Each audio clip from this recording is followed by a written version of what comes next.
أعوذ بالله من الشيطان الرجيم. بسم الله الرحمن الرحيم. أقم الصلاة لدلوك الشمس إلى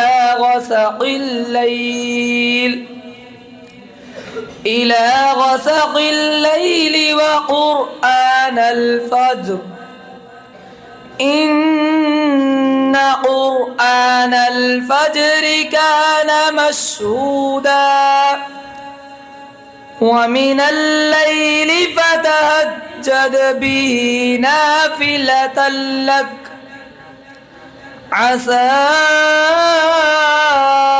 أن يبعثك ربك مقاما محمودا وقل رب أدخلني مدخل صدق وأخرجني مخرج صدق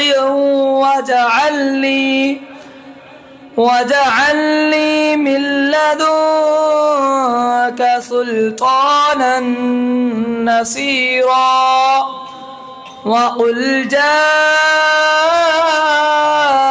الحق وزهق الباطل إن الباطل كان زهوقا وننزل من القرآن ما هو شفاء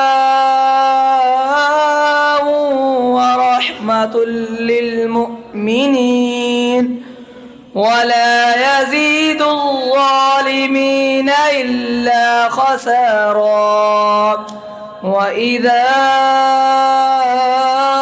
أنعمنا على الإنسان أعرض ونأى بجانبه وإذا مسه الشر كان يئوسا قل كل يعمل على شاكلته فربكم أعلم بمن هو أهدى سبيلا.